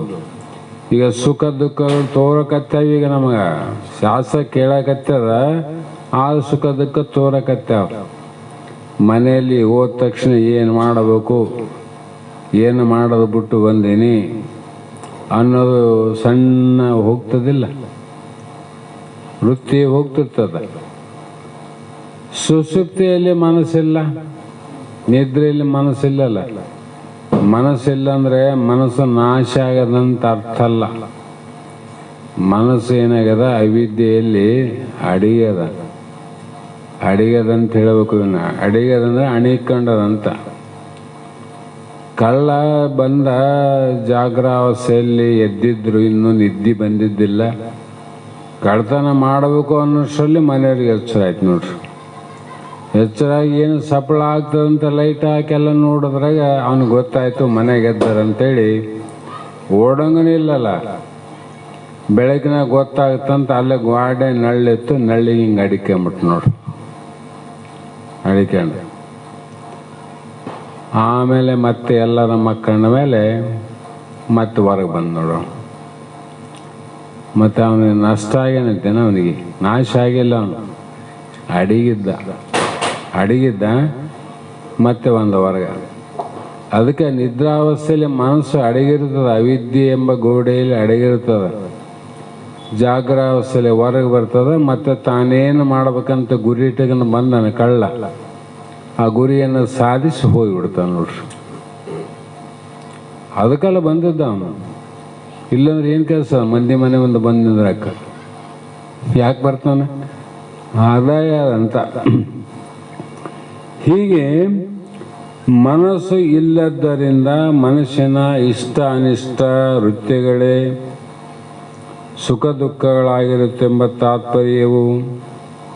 ಅಲ್ಲಿ ನಿದ್ರೆಯಲ್ಲಿ ಇಷ್ಟ ಅಂದರೆ ಇದು ಬೇಕೆಂಬುದಿಲ್ಲ, ಅನಿಷ್ಟ ಅಂದರೆ ಇದು ಬೇಡ ಎಂಬುದಿಲ್ಲ. ಬೇಕು ಅಂದದ್ದು ಅನುಕೂಲ, ಬೇಡ ಅಂದದ್ದು ಅನನುಕೂಲ. ಈ ಮನಸ್ಸೇನು ಸಾಮಾನ್ಯ ಅಲ್ಲ. ತನಗೇನು ಬೇಕನ್ನಿಸ್ತದ ಆವಾಗ ಅನುಕೂಲ ಮಾಡ್ಕೊಂತದ, ಬೇಡ ಆಯ್ತಿಲ್ಲ ಅದನ್ನು ಕಿತ್ತು ಹೊತ್ತಾಗ್ತದೆ. ಅದಕ್ಕೆ ತಾತ ಹೇಳ್ತಿದ್ದ ಕಂಬಳಿ ದೃಷ್ಟಾಂತ. ಹೊಸದಾಗಿ ಮದುವೆ ಆಗಿತ್ತು, ಚಳಿಗಾಲಿತ್ತು. ಆಗಿನ ಕಾಲದಲ್ಲಿ ಕಂಬಳಿಗೆ ಭಾಳ ಮಹತ್ವ ಇತ್ತು. ಗೌಡ್ರ ಮನೆಯಾಗ ಕುರುವ್ರ ಮನೆಯಾಗ ಅಷ್ಟೇ ಕಂಬಳಿರವವು, ಯಾರ ಮನೆ ಬೇಕವ್ರು ಇರ್ತಿದ್ದಿಲ್ಲ. ಅಂಥ ಸಮಯದಲ್ಲಿ ಬೀಗರು ಏನು ಮಾಡಿದ್ರು, ಚಳಿ ಭಾಳ ಅದಂಥೇಳಿ ಹೊಸ ಕಂಬಳಿಯನ್ನು ಒದಕೊಳಕ್ಕೆ ಕೊಟ್ಟರು. ಭಾಳ ಖುಷಿ ಆಯಿತು. ಗಡ ನಡುತ್ತಿದ್ದ ಕಂಬಳಿ ಹೊದ್ಕೊಂಡಾಗ ಬೆಚ್ಚಗಾಯಿತು. ಭಾಳ ಚಂದ ನಿದ್ದೆ ಆಯಿತು ಅಂಥೇಳಿ ಭಾಳ ನೆನೆಸ್ತಿದ್ದ ಕಂಬಳಿನ. ಬೀಗರು ಹೋದಾಗ ಕಂಬಳಿ ಕೊಟ್ರಪ್ಪ, ಕಂಬಳಿ ಭಾಳ ಅನುಕೂಲ ಆಯಿತು ಅಂತ ಹೇಳಿದ್ದೆ. ಆ ಮನೆಯವರಿಗೂ ಹೇಳಿದ, ಕಂಬಳಿ ಕೊಟ್ಟೋದಕ್ಕೆ ಭಾಳ ಅನುಕೂಲ ಆಯಿತು, ನಿದ್ದೆ ಆಯಿತು, ಚಳಿನೇ ಆಗಲಿಲ್ಲ ಅಂದರು. ಭಾಳ ದಿನ ಆದಮೇಲೆ ಬೇಸಿಗೆ ಕಾಲ ಬಂತು. ಮತ್ತೆ ಆತ ಏನು ಮಾಡಿದ, ಅದೇ ಬೀಗರ ಮನೆಗೆ ಬಂದ. ಬೀಗ್ರಿ ಅಂತ ತಿಳ್ಕೊಂಡ್ರು, ಒದಕಂಬುದು ಕಂಬಳಿ ಕೊಟ್ಟರೆ ಭಾಳ ಇಷ್ಟ ಹಳಿಯಾಗ ಅಂತೇಳಿ ಮತ್ತೆ ಮಾಮಗೆ ಕಂಬಳಿನೇ ಕೊಡ್ರು ಅಂದರು. ಕಂಬಳಿನೇ ಕೊಟ್ಟರು. ಚಳಿಗಾಲದಾಗ ಕಂಬಳಿ ಅನುಕೂಲ ಅದ, ಬೇಸಿಗೆಯಲ್ಲಿ ಅನನುಕೂಲ ಅಲ್ಲ. ಮೊದಲು ಸಲ ಬಂದಾಗ ಕಂಬಳಿನ ಎಷ್ಟು ಪ್ರೇಮ ಮಾಡ್ತಿದ್ದ ಅಷ್ಟನ್ನ ವೈರತ್ವ ಮಾಡಿದ್ ನೋಡಿ. ಈಗ ಯಾಕೆ ಅನಾನುಕೂಲ ಆಯ್ತು ನೋಡ್ರಿ. ಮೊದಲೇ ಬೇಸಿಗೆ ಕಂಬಳಿ ಓದ್ಕೊಂಡಾಗ ಇನ್ನೂ ಕಷ್ಟ ದುಃಖನೇ ಆಯಿತು. ದುಃಖ ಆದ ಕಂಬಳಿ ಬೇಡ ಅಂದ, ಸುಖ ಆದ ಕಂಬಳಿ ಬೇಕಂದ. ಅದರಂತೆ ಎಲ್ಲ ವಿಷಯ ಅಷ್ಟೇ. ಮನಸ್ಸು ಅನುಕೂಲ ಆದದ್ದು ಇಷ್ಟ ಮಾಡ್ತದ, ಅನಾನುಕೂಲ ಆದಗಳೇ ಅನಿಷ್ಟತೆಯನ್ನು ಮಾಡ್ತದ. ಈ ವೃತ್ತಿಗಳೇ ಸುಖ ದುಃಖ. ಈ ಸ್ಥೂಲ ಶರೀರ ಸಂಬಂಧಗಳಾದ ಆರೋಗ್ಯ ರೋಗಗಳನ್ನು, ಸೂಕ್ಷ್ಮ ಶರೀರ ಸಂಬಂಧಿಗಳಾದ ಸುಖ ದುಃಖಗಳನ್ನು ಅಧ್ಯಾಸದಿಂದ ಕೂಡಿದ್ದರಿಂದಲೇ ರೋಗಿ ಅರೋಗಿ ಸುಖಿ ದುಃಖಿ ಎಂಬ ಆತ್ಮ ನಾನಾತ್ವದ ಭ್ರಾಂತಿ ಆಯ್ತು ನೋಡ್ರಿ. ಶರೀರಕ್ಕೆ ಬರೋದು ಸ್ಥೂಲ ಶರೀರಕ್ಕೆ ರೋಗಗಳು, ಸೂಕ್ಷ್ಮ ತನ್ವಕ ಸುಖ ದುಃಖಗಳು. ರೋಗ ಸೂಕ್ಷ್ಮ ದೇಹಕ್ಕೆ ಬಂದರೆ ಸ್ಥೂಲ ದೇಹಕ್ಕೆ ಬರುವಂಥ ರೋಗಗಳು ಸೂಕ್ಷ್ಮ ದೇಹದಲ್ಲಿ ಆಗುವಂಥ ಸುಖ ದುಃಖಗಳನ್ನು ತಾನು ವಿಚಾರವನ್ನು ಮಾಡದೆ ಭ್ರಾಂತಿಗೊಳಗಾಗಿ ಸಾಂಖ್ಯ, ಪತಂಜಲಿ, ನ್ಯಾಯ, ವೈಶೇಷಿಕ, ಪೂರ್ವಮೀಮಾಂಸಕ ಇವರೆಲ್ಲರೂ ಏಕಾತ್ಮನಲ್ಲ ಅನೇಕಾತ್ಮರು ಇರುವವರು ಎಂದು ಭ್ರಾಂತಿ ಚಿಂತರಾಗಿರೋರು. ಅವರಿಗೆ ಇವೆಲ್ಲ ಭ್ರಾಂತಿಯಿಂದ ಸ್ಥೂಲ ದೇಹಕ್ಕೆ ಒಬ್ಬ ಆತ್ಮ, ಸೂಕ್ಷ್ಮ ದೇಹಕ್ಕೆ ಒಬ್ಬ ಆತ್ಮ, ಮನಸ್ಸಿಗೆ ಒಬ್ಬ ಆತ್ಮ, ಬುದ್ಧಿಯಲ್ಲಿ ಒಬ್ಬ ಆತ್ಮ, ಅನೇಕ ಆತ್ಮರಾರ ಶರೀರದಾಗ ಅಂತಾರೆ. ಅದಕ್ಕೆ ಈ ಶರೀರಕ್ಕೆ ಮನಸ್ಸಿನಿಂದ ಆಗುವಂಥ ದುಃಖ ಆ ಆತ್ಮನಿಗೆ ಆಗ್ತದ, ಈ ಆತ್ಮನಿಗೆ ಇಲ್ಲಿ ಆಗ್ತದ ಅಂತ ಆತ್ಮನ ಮೇಲೆ ಆರೋಪವನ್ನು ಹಂಚುತ್ತಾ ಹೋದ್ರ ವಿನ ವಿಚಾರ ಮಾಡಲಿಲ್ಲ ಅವರು. ಹೀಗಾಗಿ ಆತ್ಮರು ಅನೇಕರು ಇರುವರು ಅಂತ ಎಷ್ಟು ಮಂದಿ ಹೇಳಿದರು ಅದು ಉಚಿತವಾದ ಮಾತಲ್ಲ, ಅನುಚಿತ ಮಾತು ಅಂದರು. ಅನುಚಿತ ಮಾತು ಯಾಕ್ರಿ ಅಂದರೆ ಇವರು ರಕ್ತ ಸ್ಫಟಿಕದಂತೆ ಅವರು ಅಂತಃಕರಣ ಉಪಾಧಿಯ ಧರ್ಮವನ್ನು ಆತ್ಮನಲ್ಲಿ ಆರೋಪಿಸುತ್ತಾರೆ. ಇವರೇನು ಮಾಡಿದರು ಅಂದರೆ ಆತ್ಮ ಅಂದರೆ ದಾಸವಾಳ ಹೂವೇನು ರಕ್ತವರ್ಣ ಕೆಂಪಗಾದಲ್ಲ, ಅದು ಸ್ಫಟಿಕ ಮಣಿ ಒಳಗಾದೇನು, ಸ್ಫಟಿಕದ ಮಣಿ ಒಳಗನಿಲ್ಲ ಹೊರಗನಿಲ್ಲ, ಅದು ಸಮೀಪ ಬಂದಗಳೇ ಆ ಒಂದು ದಾಸವಾಳದ ಹೂವಿನ ಬಣ್ಣ ಸ್ವಚ್ಛವಾದ ಬೆಳ್ಳಗಾಗಿರುವಂಥ ಸ್ಫಟಿಕ ಮಣಿಯಲ್ಲಿ ಆರೋಪ ಆಗ್ಯಾನ. ಆರೋಪ ಅಂದ್ರೇನು? ಇಲ್ಲ ಅಂತ ತೆಗೆಯಕ್ಕೆ ಬರ್ತದ. ವಿಚಾರ ಮಾಡಿದ್ರೆ ಇಲ್ಲ, ಆದ್ರೂ ತೋರದು ಬಿಟ್ಟಿಲ್ಲ. ಎಲ್ಲಿವರೆಗೆ ತೋರ್ತದ? ದಾಸವಾಳ ಹೂ ಎಲ್ಲಿವರೆಗೆ ಇರ್ತದ ಅಲ್ಲಿವರೆಗೂ ಅದರೊಳಗೆ ಕೆಂಪು ಬಣ್ಣ ತೋರ್ತದ. ಅದು ತೆಗೆದ ಮೇಲೆ ಮೊದಲು ಹೆಂಗ ಹಂಗೇ ಆದ. ಅದರಂತೆ ಇಲ್ಲಿ ಕೂಡ ಅಂತಃಕರಣ ಉಪಾಧಿ ಧರ್ಮವನ್ನು, ಅಂತಃಕರಣ ಉಪಾಧಿ ಧರ್ಮ ಅಂದೇನು ಹಿಂದೆಲ್ಲ ಹೇಳ್ತಾ ಬಂದ್ರಲ್ಲ, ಅನ್ನಮಯ ಕೋಶದ್ದೇನು, ಮನೋಮಯ ಕೋಶದ್ದೇನು ಅಂತೇಳಿ ಅವಿದ್ಯೆ, ಅಸ್ಮಿತೆ, ರಾಗ, ದ್ವೇಷ, ಅಭಿನಿವೇಶ, ಕ್ಲೇಶ ಇವೆಲ್ಲ ಆ ಬುದ್ಧಿಯ ಧರ್ಮ, ಚಿತ್ತದ ಧರ್ಮ, ಮನಸ್ಸಿನ ಧರ್ಮ. ಇವೆಲ್ಲವನ್ನು ಏನು ಮಾಡಿದವು ಅಂದರೆ ಆತ್ಮನಲ್ಲಿ ನಿಷ್ಕಲ್ಮಶವಾದ ಒಂದು ಇಲ್ಲದ ಆತ್ಮನಲ್ಲಿ ಎಲ್ಲವನ್ನು ಆರೋಪ ಆಯ್ತು ನೋಡ್ರಿ, ತೋರಕತ್ತಿದ್ದು. ಹೀಗೆ ಅನೇಕ ಒಬ್ಬ ಆತ್ಮನೇ ಸತ್ಯ. ಹೇಗೆಂದರೆ ನಿನ್ನೆನೆ ಹೇಳಿವಿ, ಜಲ ತುಂಬಿದ ಕುಂಭದೊಳು ಬಿಂಬಿಸಿ ಅನಂತ ಸೂರ್ಯ ಚಂದ್ರಾದಿಗಳು ತೋರಿದಂತೆ. ಎಲೈ ಶಿಷ್ಯನೇ, ಸ್ಥೂಲ ಸೂಕ್ಷ್ಮ ಶರೀರದೊಳಗೆ ಅಧಿಷ್ಠಾನವಾಗಿದ್ದಿ ನೀನು. ಸ್ಥೂಲ ದೇಹಕ್ಕೂ ಆಧಾರ ನೀನೆ, ಸೂಕ್ಷ್ಮ ದೇಹಕ್ಕೂ ಆಧಾರ ಅಧಿಷ್ಠಾನ ಅಂದ್ರೆ ಒಂದೇ, ಎರಡು ಒಂದೇ. ಎರಡೂ ಶರೀರಗಳ ಧರ್ಮ ಅವು ನೋಡ್ರಿ. ಸ್ಥೂಲ ಶರೀರಕ್ಕೆ ಏನು ಧರ್ಮ ಅದ? ಜನನ ಅದ, ಮರಣ ಅದ, ವಿಕಾರ ಅದ, ಹಸಿವು ಅದ, ತೃಷೆ ಅದ. ಸ್ಥೂಲ ಶರೀರ ಧರ್ಮ ಇವು. ಸೂಕ್ಷ್ಮ ಶರೀರದಲ್ಲಿ ಏನದ? ಕಾಮ ಅದ, ಕ್ರೋಧ ಅದ, ಲೋಭ ಅದ, ಮೋಹ, ಮದ, ಮತ್ಸರ.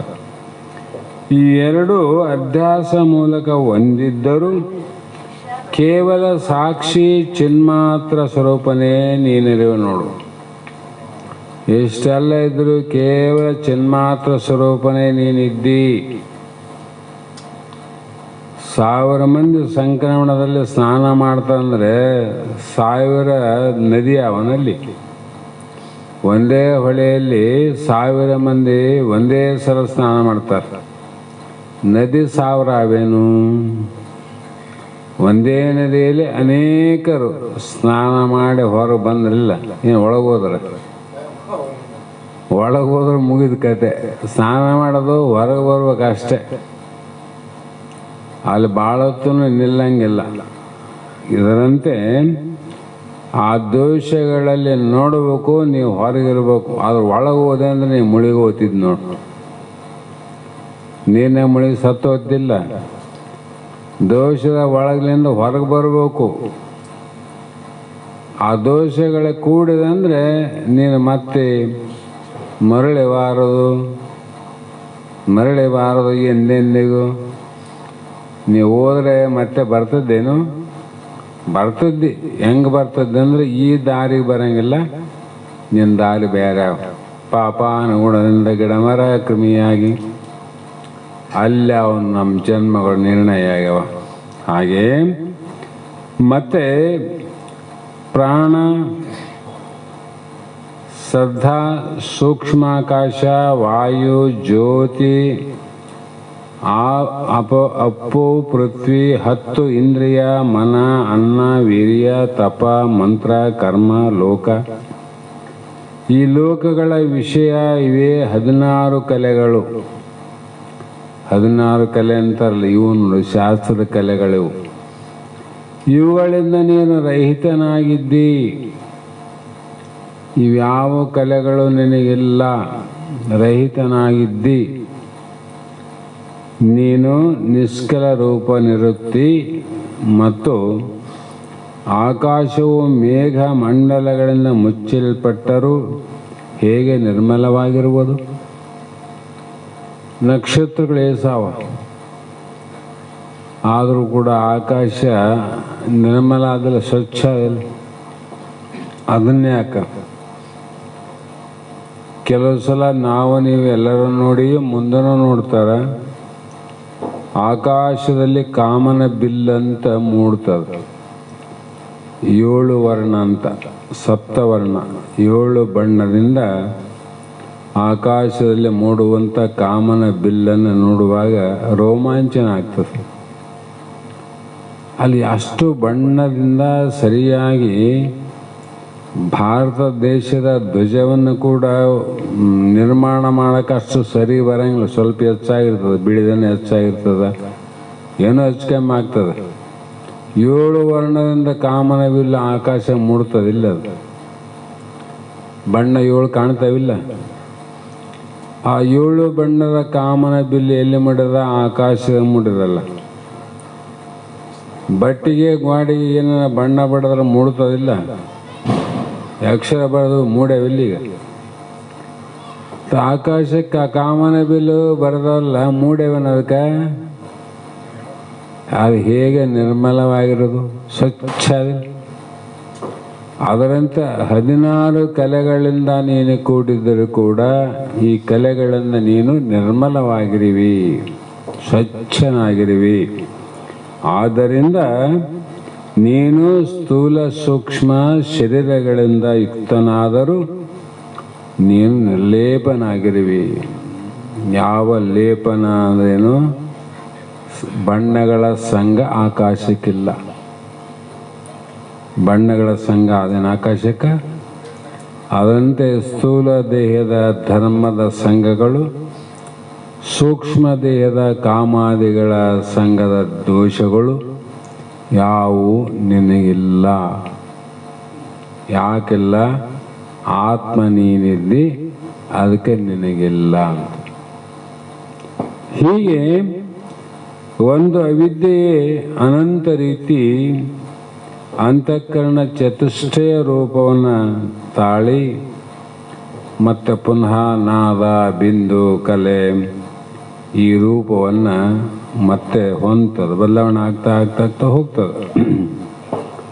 ಅದು ಹೇಗೆಂದರೆ,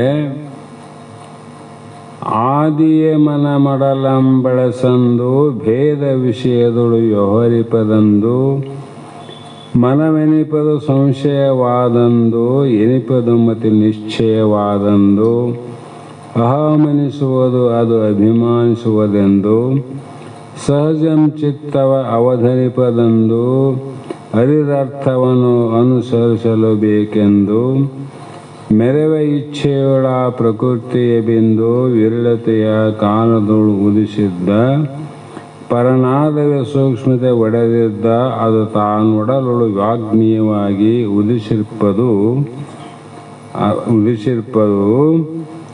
ಅದು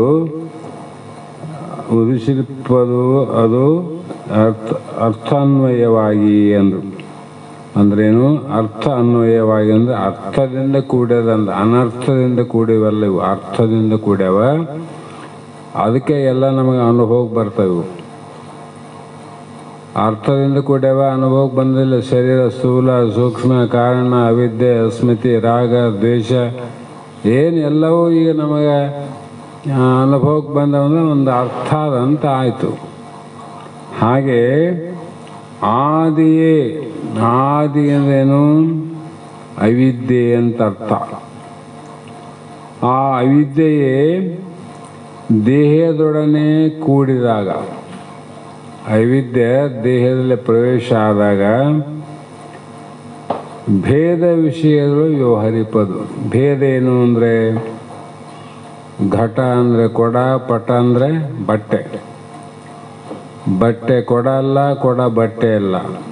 ಆದರೂ ಕೂಡ ಜಗತ್ತಿನಲ್ಲಿ ಬಟ್ಟೆಯಲ್ಲಿ ವ್ಯವಹಾರ ನಡೆದದ, ಕೊಡದಲ್ಲಿ ವ್ಯವಹಾರ ನಡೆದದ. ಕೊಡ ಬಟ್ಟೆ ಒಂದೇ ಅಲ್ಲ, ಭೇದ ಇದ್ರೂ ಕೂಡ ವ್ಯವಹಾರ ನಡೆದದ. ಹೀಗೆ ಆ ವ್ಯವಹಾರ ಮಾಡುವ ಕಾಲದಲ್ಲಿ ವ್ಯವಹಾರ ನಡೀತು. ನಡೆದಾಗ ಇದು ಕೊಡ, ಇದು ಬಟ್ಟೆ. ಬಟ್ಟೆ ತಗೊಳ್ಳು, ಕೊಡ ತಗೊಳ್ಳು, ಕೊಡ ತಗೊಳ್ಳು, ಬಟ್ಟೆ ತಗೊಳ್ಳು. ಈ ರೀತಿ ನಾವೆಲ್ಲೇನು ಹೋದಾಗ ವಿಚಾರ ಮಾಡ್ತೀವಿ. ಇಲ್ಲ, ಕಾಲ ಚಪ್ಪಲಿ ಕೇಳಕ್ಕೆ ಹೋಗ್ತೀವಿ, 10 ಜೊತೆ ತೆಗೆಸ್ತೀವಿ. ಈ ಚಪ್ಪಲಿ ತಗೊಳ್ಳೋ, ಈ ಚಪ್ಪಲಿ ತಗೊಳ್ಳೋ, ಈ ಚಪ್ಪಲಿ ತಗೊಳ್ಳೋ, ಈ ಚಪ್ಪಲಿ ತಗೊಳ್ಳೋ. ಈ ರೀತಿ ಯಾವ ವ್ಯವಹಾರ ಮಾಡ್ತಿರುವ ಕಾಲದಲ್ಲಿ ಇದು ಕೊಡವೋ, ಇದು ಬಟ್ಟೆಯೋ ಅಂದಂಗೆ, ಇದು ಹಗ್ಗವೋ, ಇದು ಹಾವು ಎಂಬ 2 ಲಕ್ಷಣಾತ್ಮಕ ಸಂಶಯ ಆಯ್ತು ನೋಡ್ರಿ. 2ರ ಲಕ್ಷಣದಲ್ಲಿ ಹಗ್ಗದ ಲಕ್ಷಣ ಆದ ನಿನಗ, ಹೌದಿಲ್ಲ? ಹಾವಿನ ಲಕ್ಷಣ ಅದ. 2 ಲಕ್ಷಣದಲ್ಲಿ ವ್ಯವಹಾರ ಮಾಡ್ತದ. ಯಾವುದು? ಅವಿದ್ಯೆಯ ಮನಸ್ಸಿನಲ್ಲಿ ಪ್ರವೇಶ ಮಾಡಿ, ಆ ಮನಸ್ಸೇ ಹಗ್ಗ ಹಾವು ಅಂತ ಮಾಡಿ, ಆವಾಗ ಸಂಕಲ್ಪ ವಿಕಲ್ಪ, ಇದು ಕೊಡನೋ ಬಟ್ಟೆನೋ ಅಂತ ವಿಚಾರ ಮಾಡಿದಾಗ ಆ ಅವಿದ್ಯೆಗೆ, ಆ ಮೂಲ ಅವಿದ್ಯೆಗೆ ಮನಸ್ಸು ಅಂತ ಕರೆದ್ರಿ. ಆ ಮೂಲ ಅವಿದ್ಯೆಯೇ ಮನಸ್ಸಲ್ಲಿ. ಇದು ಹಾವಲ್ಲ, ಹಗ್ಗಕ್ಕಿಂತ ಹಗ್ಗವೇ ಎಂದು ನಿಶ್ಚಯ ಮಾಡುವಾಗ ಅದೇ ಅವಿದ್ಯೆಗೆ ಬುದ್ಧಿ ಆಯ್ತು ನೋಡ್ರಿ. ಯಾರಾದ್ರಿಗೆ ಅದೇ ಅಜ್ಞಾನ ಇಷ್ಟೆಲ್ಲ ಕೆಲಸ ಮಾಡಿದ್ ನೋಡ್ರಿ. ಸಂಕಲ್ಪ ವಿಕಲ್ಪ ಮಾಡಿದಾಗ ಮನಸ್ಸು ಅಂತ ಅನಿಸ್ತು, ನಿಶ್ಚಯ ಮಾಡಿದಾಗ ಬುದ್ಧಿ ಅಂತ ಅನಿಸ್ತು. ಮತ್ತು ಉಕ್ತ ಅವಿದ್ಯೆಯೇ ಹಗ್ಗವನ್ನು ತಿಳಿದವನು ನಾನೇ ಎಂದು ಅಭಿಮಾನಿಸುತ್ತಿರಲಿಕ್ಕೆ ಅಹಂಕಾರ ಅಂತ ಕರೆಸ್ತು ನೋಡ್ರಿ. ಇದು ಹಾವಲ್ಲೋ ಮರೆಯ, ಹಗ್ಗಂತ ನಾನೇ ತಿಳಿದೆ, ನನಗೆ ಗೊತ್ತಾಯ್ತು, ಎಲ್ಲರ ಹಾವಂತ ಅನ್ಕೊಂಡಿದ್ರು. ಈ ಬುದ್ಧಿ, ನಾನೆಂಬುದು ಬುದ್ಧಿ ಅಭಿಮಾನ ಅದಲ್ಲ, ಇದಕ್ಕೆ ಅಹಂಕಾರ. ಬಳಿಕ ಈ ಹಗ್ಗವನ್ನು ಪೂರ್ಣ ಯಾರಿಂದ ಆಗದಂಥ ಸ್ಮರಣೆಗೆ ಕಾರಣೀಭೂತವಾಗಿ ಸಂಸ್ಕಾರ ಪ್ರಯತ್ನವಿಲ್ಲದೆ ಸಹಜವಾಗಿ ತನ್ನಲ್ಲಿ ಇಟ್ಟುಕೊಳ್ಳುವುದನ್ನು ಚಿತ್ತ ಆಯ್ತು. ಸಹಜ. ದೊಡ್ಡ ಒಕ್ಕಲ್ತನ ಮನೆ ಇತ್ತು. ಆವಾಗ ನಾರುಗಳಿಂದ ಮನೆಯಲ್ಲಿ ಬೇಕಾದ ಹಗ್ಗ, ವರ್ಷಿನ ನುಲಿ ಇವೆಲ್ಲ ಮನೆಗೆ ಅವಶ್ಯತಿದ್ರು. ಯಾರ ಅಂಗಡಿಗೆ ಹೋಗಿ ತರ್ತಿದ್ದಿಲ್ಲ. ಮತ್ತು ಕುಲಕಸುಬದಿಂದ ಅವರು ಬಾಣಿ ಆಮೇಲೆ ಯಾವ ತೊಗಲಿನ ಸಾಮಾನುಗಳೆಲ್ಲ ಅವ್ರ ಕುಲ ಕಸಬಗಾರ ಅವ್ರು ಕೊಡ್ತಿದ್ರು. ಹೀಗಾಗಿ ಒಬ್ಬ ಯಜಮಾನ ಏನು ಮಾಡಿದ, ಕಾಲೇಜ್ ಸಮಯದಲ್ಲಿ ಹಗ್ಗವನ್ನು ಅಂಕಣದ ಮೇಲೆ ಕುಂತು ವಹಿಸ್ತಿದ್ದ. ಹೊಸುವ ಕಾಲಕ್ಕೆ ಕತ್ತಲಾಯಿತು. ಆ ಸಮಯದಲ್ಲಿ ಏನೋ ಕೆಲಸ ಬಂತು, ಅಲ್ಲಿಗೆ ಬಿಟ್ಟು ಹೋದ, ಹಗ್ಗ ಅಲ್ಲೇ ಬಿಟ್ಟು ಹೋದ. ವಾಪಸ್ ಬರುವಾಗ ಆತಗೇನಾಯಿತು ಅಂದರೆ, ತಾನು ಹಗ್ಗವನ್ನು ಹೊಸದದ್ದು ವಿಸ್ಮೃತಿ ಆಗಿತ್ತು, ನೆನಪಿಲ್ಲ. ತಾನೇ ಅದು ನೆನೆದಾನ.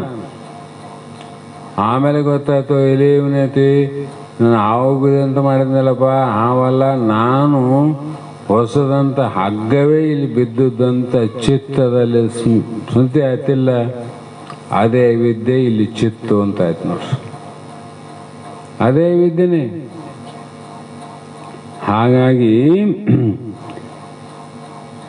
ಮೊದಲು ನಾನು ಹೊಸದಿಟ್ಟ ಹಗ್ಗವನ್ನೇ ಹಾವು ಎಂದು ತಿಳಿದುಕೊಂಡಿದ್ದೆ ಎಂಬ ಅರ್ಥವನ್ನು ಎರಡನೆಯವನಿಗೆ ತಿಳಿಸಬೇಕೆಂಬ ಇಚ್ಛಾ ಉತ್ಪನ್ನವಾಗಲು ಆ ಅವಿದ್ಯೆಯೇ ಬಿಂದು ಎಂಬ ಹೆಸರನ್ನು ಪಡೆಯಿತು. ಬಂದು ಶುರುವಾಯ್ತು ನೋಡು. ಪರ ಪಶ್ಯಂತ ಮಧ್ಯಮ ವೈಖರಿ ಮುಖಾಂತರವಾಗಿ ಬಿಂದು ಆಯಿತು, ನಾದ ಆಯಿತು, ಅದರಿಂದ ಕಲೆ ಆಯಿತು. ಇವೆಲ್ಲ ಈ ಪರನಾದವು ಅತಿ ಸೂಕ್ಷ್ಮವಾಗಿ, ಪರನಾದ ದೇಹದಲ್ಲಿ ಅತಿ ಸೂಕ್ಷ್ಮವಾಗಿ ಶರೀರದೊಳಗೆ ಪಶ್ಯಂತಿ ಮಧ್ಯಮ ವೈಖರಿ ರೂಪ ವಾಗ್ಮಯವಾಗಿ, ಅದು ಸೂಕ್ಷ್ಮವಾಗಿ ಶಬ್ದ ಅರ್ಥದಿಂದ ಒಡಗೂಡಿದ್ದಾಗಿಯೂ ತೋರುವುದು. ನೀವು ಆವಲ್ಲ, ಹಾರ್ಮೋನಿಯಂ ತಗೊಂಡ್ರೆ ಈಗ ಏನು ನಿಶಬ್ದ ಆದದು, ಹೌದಿಲ್ಲ? ಅದೇ ನಿಶಬ್ದವಾದ ಹಾರ್ಮೋನಿಯಮನ್ನು ಬಾರಿಸಿದ್ರೆ ಎಂಥ ಮಧುರವಾದ ಅರ್ಥಬದ್ಧವಾದ ಭಜನೆ ಆಗ್ತದೆ, ಸಂಗೀತ ಆಗ್ತದೆ, ಎಲ್ಲ ಶಬ್ದ ಬರ್ತದಲ್ಲ. ಅದ್ರಾಗ ಇಲ್ಲ ಸುಮ್ಮನೆ ಬಾರಿಸ ನೋಡಮ್ಮ, ಸುಗಪೇಟನ ಬಾರಿಸಲಿ, ಪೇಟು ಮುಟ್ಟಬಾರ್ದು. ಮುಟ್ಟಲಾರ್ದು ಸರಿಗಮ ಪದಸ ಬರ್ಬೇಕು ನೋಡು. ಅಂದರೆ ಎಲ್ಲಿ ಅದ ಅದ್ರಾಗ ಅದಲ್ಲ. ಅದ್ರಾಗ ಯಾಕೆ ಬರಲ್ತ ನಾದ ಅಂದರೆ ಅದು ಸೂಕ್ಷ್ಮ ಅದೀಗ, ಅದರ ಬಡದಾಗ ಸ್ಥೂಲ ಆಗ್ತದೆ.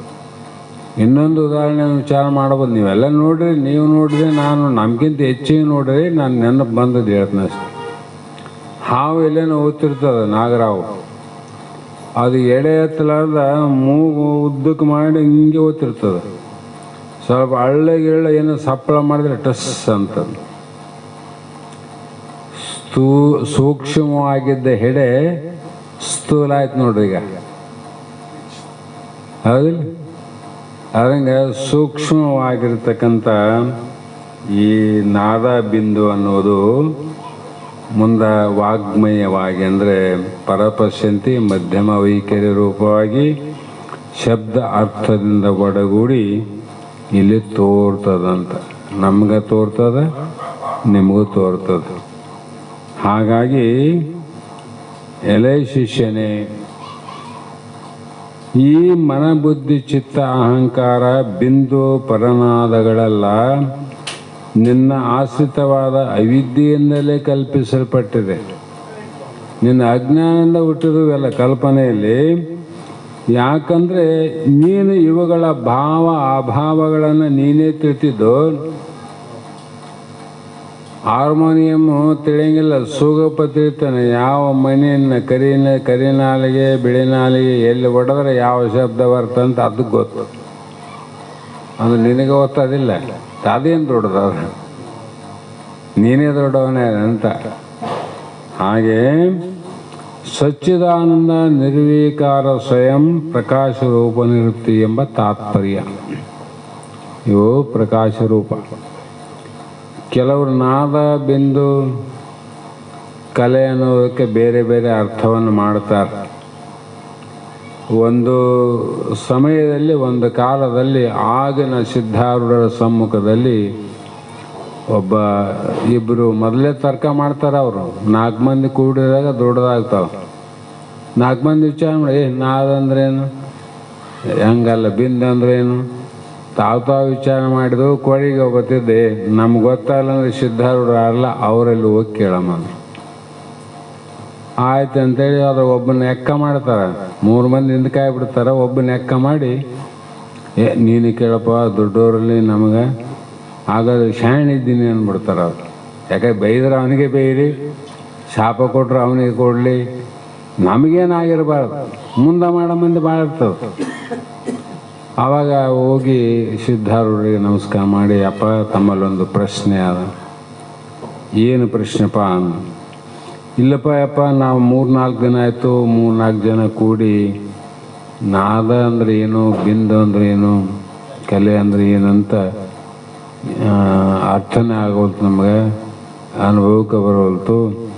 ಅದಕ್ಕೆ ನೀವಾದರೂ ಕೂಡ ಬಲ್ಲವರು ಹೇಳ್ತಾರಂತ ನಿಮ್ಮಲ್ಲಿ ಬಂದೀನಂದ. ಭಾಳ ಚಲೋ ಆಯ್ತು ಅಂದ. ಚಲೋ ಆಯಿತು. ಈಗ ನನಗೆ ಹೇಳ್ತಿದ್ದೆ ಅರ್ಜೆಂಟ್ ಅದು ಕೆಲಸ, ಬೇರೆ ಭಕ್ತರು ಬರೋರಾರ. ಹಾಗಾಗಿ ಇದನ್ನು ತಿಳಿಸ್ಬೇಕಾದ್ರೆ ಭಾಳ ಸಮಯ ಬೇಕಾಗ್ತದೆ. ನೀವು ಜಲ್ದಿ ತಿಳಿಬೇಕಾಗಿತ್ತಂದರೆ ಇಲ್ಲಿ ಜಡಿಸ್ವಾಮಿ ಮಠದಲ್ಲಿ ಜಡಸಿದ್ದೇಶ ಅಂತಾನ, ಆತನಲ್ಲಿ ಹೋಗಿ ಸಿದ್ಧಾರೂಢರು ಕಳಿಸ್ಯಾರ, ಅದಕ್ಕೆ ನಿಮ್ಮಲ್ಲಿ ಬಂದೀವಿ ಅಂತ ಹೇಳಿ ನಿಮ್ಮ ಪ್ರಶ್ನೆಗಳನ್ನು ಅವನು ಕೇಳ್ರಂದ. ಅಪ್ಪ ಅವ್ರು ಹೇಳ್ತಾರೆ, ಜಲ್ದಿ ಹೇಳ್ತಾರಂದ. ನನ್ನೆಲ್ಲಾದ್ರೂ ತಡ ಆಗ್ತದ. ಶಿಷ್ಯರು ಭಕ್ತರು ಭಾಳ ಮಂದಿ ಬರೋರು ಹೋಗೋರು, ಅವ್ರು ಜಲ್ದಿ ಕೇಳ್ಕೊಂಡು ಹೋಗ್ಬಿಟ್ರಂದ. ಆಯ್ತಂತ ಒಳಗೆ ಸಂಶಯ ಮಂದಿಯಲ್ಲಿದು. ಸಿದ್ಧಾರೂಢರು ಗೊತ್ತಿದ್ರೆ ಅಲ್ಲಿಗೆ ಕಳಿಸಿದ್ದು, ಅದಕ್ಕೆ ಗೊತ್ತಿಲ್ಲ ಅಂತ ಶುರು ಮಾಡಿದ್ರು ನೋಡು. ಸಿದ್ಧಾರೂಢರಿಗೆ ಗೊತ್ತಿದ್ರೆ ಇಷ್ಟಕ್ಕೆ ಆತ್ನಲ್ಲಿ ಯಾಕೆ ಕಳಿಸ್ತದೆ? ಯಾಕೆ ಗೊತ್ತಿಲ್ಲ, ಸುಮ್ಮನೆ ಮೈ ಮೇಲೆ ಹಾಕೆಲ್ಲಾರ್ದ ಅಲ್ಲಿ ಕಳಿಸ ನಡೆ ಅಂತ ಹೋಯ್ತು. ಮತ್ತು ಮಹಾತ್ಮನಿಗೆ ಗೊತ್ತಲ್ಲಾರ್ದೇನದು, ಇವನು ಚತುರ ಬುದ್ಧಿ ಎಷ್ಟೇ ಮಾಡಿದ್ರು ಅವ್ರಿಗೆ ಗೊತ್ತಾಗ್ತದೆ ಅನ್ನಂಗಿಲ್ಲ. ಅಲ್ಲಿ ಹೋದರು, ಜಡಿಸ್ವಾಮಿಗಳು ಕುಂತಿದ್ರು, ಹೋಗಿ ನಮಸ್ಕಾರ ಮಾಡಿದ್ರು. ಯಾರು ನೀವು ಅಂತ ಕೇಳಿದರು. ಹಿಂಗಪ್ಪ ಅಂತ ಬಂದ ತಾತ್ಪರ್ಯ, ಎಲ್ಲಿಂದ ಬಂದೀವಿ, ಯಾಕೆ ಬಂದೀವಿ ಅಂತ ಪ್ರಶ್ನೆಗಳನ್ನ ಇಟ್ಟರು ಮುಂದೆ.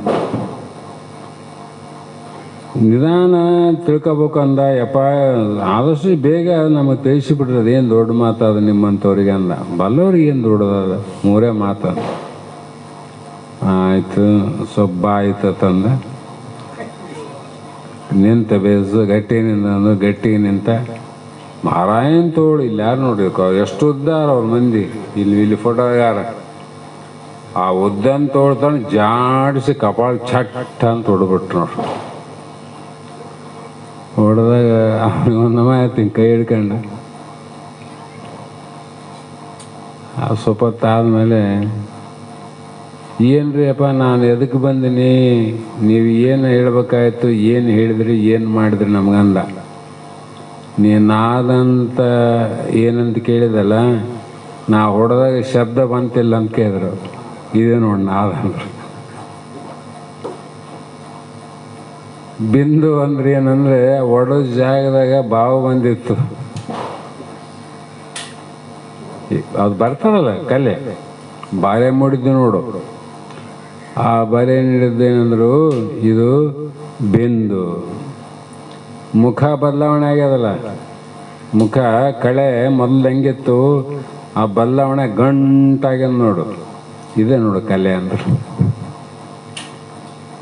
ಅದಕ್ಕೆ ಸಿದ್ಧಾರೂಢರು ಬಹಳ ಇಂಥ ಕುಚೋದ್ಯವಾದಂಥ ಶಿಷ್ಯರು ಅವಾಗೂ ಇಲ್ಲಂತಲ್ಲ. ಅವರೆಲ್ಲರನ್ನ ಜಡಿಸ್ವಾಮಿಗಳ ಹತ್ರ ಕಳಿಸ್ತದಂಥವ್ರು. ಅವರಾದ್ರೆ ಬೇಸ ಹೇಳ್ತಾರ, ನಮ್ಮಲ್ಲಿ ಆದರೆ ಈ ಮಂದಿ ಮಾತು ಕೇಳಂಗಿಲ್ಲ ಅಂತ ಅಲ್ಲಿ ಕಳಿಸಿದ್ರು ಅಂಥೇಳಿ ಒಂದು ಇದರಲ್ಲಿ ಬಂದಿತ್ತು. ಆ ವಿಚಾರವನ್ನು ಇಲ್ಲಿಯೇ ನಾವು ವಿಚಾರಿಸಿ ಮಂಗಲ ಆದ ನಂತರ ಇಂದಿನ ಶಾಸ್ತ್ರದ ವಾಕ್ ಪುಷ್ಪಗಳನ್ನು ಗುರುಪಾದಕ್ಕೆ ಸಮರ್ಪಿಸಿ ನಾವು ನೀವು ಧನ್ಯರಾಗೋಣ ಅನ್ನುವ ಮಾತನ್ನು ಹೇಳ್ತಾ, ಮತ್ತು ನಿನ್ನೆನೇ ವಿಚಾರವನ್ನು ಹೇಳಿನಿ.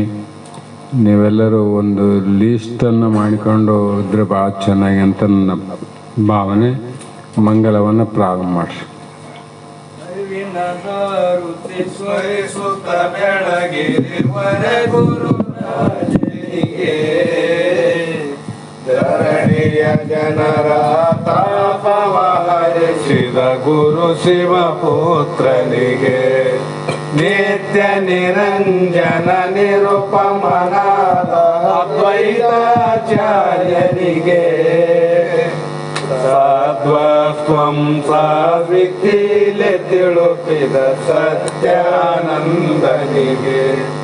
ಗರಗದ ಶ್ರೀ ಗುರು ಮಡಿವಾಳೆ ವರದಿಂಜನಿಸಿದಗೆ ಪರಮ ಸದ್ಗುರು ಶ್ರೀ ಸಿದ್ಧಾರೂಢ ಕರುಣೆಯ ಕಂದನಿಗೆ ವರ ನಿಜ ಗುಣ ವಿರಚಿತ ಶಾಸ್ತ್ರದ ಗುರುತನು ತಿಳುಪಿದಗೆ ಮೆರೆಯುವ ಹುಬ್ಬಳ್ಳಿ ಶಾಂತಾಶ್ರಮದು ಅರುಷದಿ ವಾಸಿಪಗೆ ಅರುವಿನ ಆರತಿ ಸ್ಮರಿಸುತ್ತ ಬೆಳಗಿರಿವರ ಗುರು ರಾಜನಿಗೆ ಧರಣಿಯ ಜನರ ತಾಪವಾರಿಸಿದ ಗುರು ಶಿವ ಪುತ್ರನಿಗೆ ಓಂ ಚೈತನ್ಯಂ ಶಾಶ್ವತಂ ಶಾಂತಂ ಯೋಮಾತೀತಂ ನಿರಂಜನಂ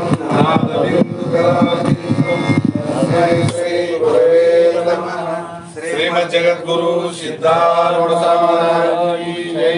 ಶ್ರೀ ಸದ್ಗುರು ಶಿವಪುತ್ರ ಸ್ವಾಮಿ ಮಹಾರಾಜ್ ಕಿ ಜೈ. ಶ್ರೀ ಸದ್ಗುರು ಬಸವಾನಂದ ಸ್ವಾಮಿ ಮಹಾರಾಜ್ ಕಿ ಜೈ. ಶ್ರೀ ಸದ್ಗುರು ಅಭಿನವ ಸ್ವಾಮಿ ಮಹಾರಾಜ್ ಕಿ ಜೈ. ಸಕಲ ಸಾಧು